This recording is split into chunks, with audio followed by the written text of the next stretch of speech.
Hey yo, what's good, people? It's your boy reporting straight from the 90s. And when it comes to chips, by the weekend, the whole energy changed. The cafeteria wars were over, and the flavor battles moved home. These were the bags you didn't flex, you just found them already open on the counter.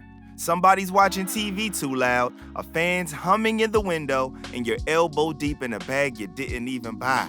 Welcome to part 2 of 90s chips. These are the home classics and the corner store staples. So let's get to it. Starting off, we gotta use Pringles, man. Pringles was not an everyday chip. Pringles was an occasion. This wasn't corner store, give me 50 cents and keep the change. Pringles showed up when something was happening. Road trip, sleepover, hotel room on a tournament weekend. After your mom got paid, that's Pringles.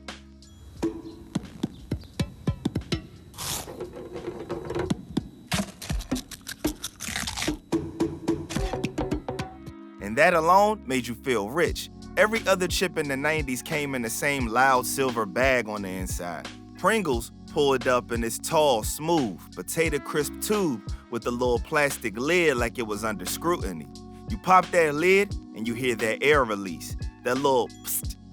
It felt official. That sound meant snacks were about to hit the carpet and the movie was about to start. And Pringles were uniform. Every piece, the same shape, same size, and same curve. No mystery chip at the bottom of the bag. Hey yo, Pringles felt engineered. You could stack them, you could make duck lips with them, you could do dumb little kid stuff with them, and it was interactive.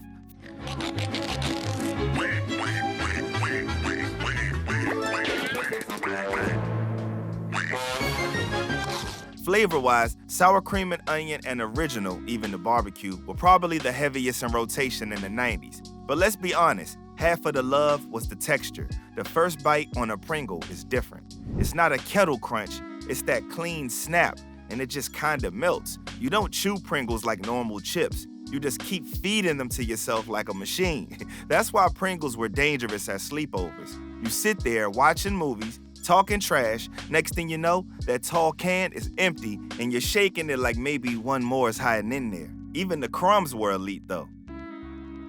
Now Lay's, back in the day, you can't front, bruh. They were the people's chip, simple, golden, and always somewhere in the house. You didn't have to ask for it, it just showed up. The yellow bag lived in the kitchen cabinet like a permanent resident. Lay's was the baseline. If nobody bought anything fancy, you were still good, because Lay's never missed. A little bet with his good friend Larry Bird. I'll tell you what, I bet you can't eat just one. One Lay's potato chip. One for Kareem failed to mention that these were new Lay's potato chips. A real bet. And if you lose, then I win the bet. Original was the starter pack. Light, salty, classic. That first bite had that clean snap that reminded you why potatoes existed. This was the chip you ate straight out of the family-sized bag while waiting for dinner. You'd swear you were just tasting it, then the bag was halfway gone. Because after all, you can't eat just one. Hey, have you tried these new chips? Chip's a chip. But these are Lay's. Bet you can't eat just one. And if I lose, I get an hour of your time. Then you had salt and vinegar, the troublemaker, the one that hit your nose before it hit your tongue. The first bite stung a little. The second bite made you flinch. And by the third, you were addicted. Half the table hated it. Half fought for it. And everybody could smell it. It was the loudest chip flavor before Flamin' Hot ever showed up. And then you got sour cream and onion. And they held down the middle ground. Smooth, creamy, with the onion kick. Green bag, dependable. You'd eat those watching Nickelodeon reruns, trying not to let your little brother finish them first. Breath destroyed though, but worth it. And then there was KC Masterpiece Barbecue, the king of weekends. That dark smoky sweetness sat in the air at every cookout, next to the folding chairs and paper plates. You didn't even have to see the bag. You could smell it. That flavor was heavy, brown sugar, smoke, and a little salt. One bite and you were in the backyard with music playing and somebody yelling, "Don't spill that soda." Lay's covered every lane. Salty, tangy, smoky, creamy. It was the one brand that never needed to shout. It was just there, feeding everybody from your grandma to your little cousins with that Kool-Aid mustache. Lay's was reliability in foil form. The taste for every get-together, every TV night, and just one more chip that turned into an empty bag. And then you got Wise Honey BBQ. That's the real corner store bag right there. We're not talking about supermarket family size. We're talking about that little 50-cent or the 99-cent bag hanging on a hook by the register, right under the Black & Milds next to the penny candy. If you grew up on the East Coast, like New York, Jersey, Philly, even the DMV area, Wise wasn't a brand, it was just chips. Somebody says, grab chips, they mean Wise. You didn't even say the word Lay's, that was TV talk. Honey BBQ was the crown flavor. That bag was sweet, smoky, salty, and a little greasy in the best way. You open it and the whole bag had the shine on it like the chip got tossed in sauce. Not fancy, not polite, just sticky barbecue energy. You taste that first chip and it's one of those instant hits like, yeah, I need that whole bag. Don't put your hand in there. This wasn't some weak, whispery hint of flavor. Wise Honey BBQ coated the whole chip, full coverage. You come out of there with fingertips that smelled like straight cookout. You be in class after lunch trying to be normal, and the teacher's like, who's eating? Nobody, ma'am. Just residual greatness. Also, Wise is a zip code test. If you're really from where you say you're from, you know Honey BBQ Wise. You know sour cream and onion Wise, and you know onion and garlic Wise. That wild old school flavor that makes your breath illegal but tastes unbelievable. That onion and garlic bag is like auntie level memory. That's kitchen table, house phone with the long cord, don't touch my stories while I'm watching them energy. Wise wasn't flashy packaging. Wise wasn't national superstar marketing. Wise was. You walk in the bodega after school, throw some coins on the counter, and you walk out with something that actually tastes like something. And that mattered, yo. Bonton is the PA Mid-Atlantic hometown chip. If you know it, you know it. If you don't, you didn't grow up there. This wasn't a TV commercial chip. This was a York, Pennsylvania chip. Old school, local, real oil, real fry, real salt. Bonton was the kind of chip your people already had in the house before you were even old enough to reach the counter. It was always there. You didn't ask for chips. You just walked in the kitchen and the bag was open already. Bonton goes way back. York County was making chips for over 100 years, and Bonton shows up in that history early.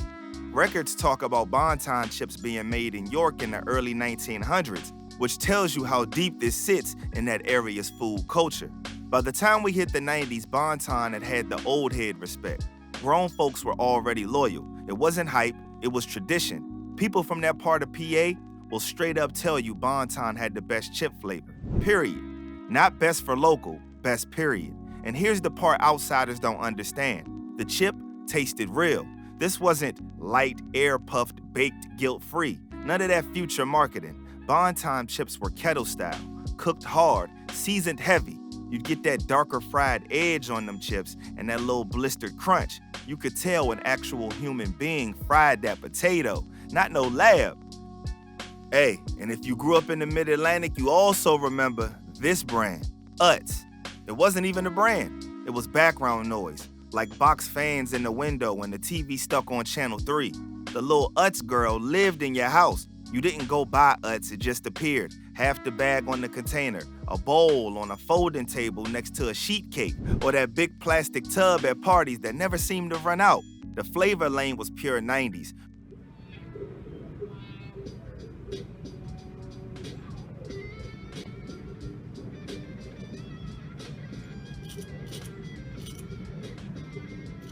Red Hot was that seasoned burn that hits your throat and makes you breathe different. Barbecue was that lean, smoky instead of candy sweet. The crab chip tasted like backyard chairs, paper plates, and Old Bay floating in the air. The salt and vinegar was nasty as hell. But that sour cream and onion, the green bag, was movie night classic that reeked your breath and nobody cared. Utz chips were crisp and honest. The kind you eat by the handful while somebody's aunt yells, "Don't spoil your dinner." This wasn't a flex for school. This was home. Cookouts, church basements, and after practice hunger. The taste of being local. And it's a wrap, yo.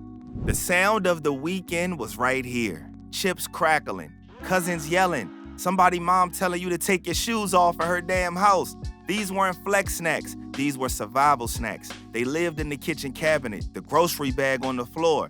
All of that Man, these chips were like family heirlooms, yo. So drop your hometown chip in the comments. Let's see how the bag raised you. Let us know your favorite jump and all that. Hit the like, sub, and send this to one of your cousins who opened the new bag before dinner and almost got whooped. Hey, yo, we gonna see y'all in the next vid, man. And until next time, stay hungry, y'all, and get the bag. We out.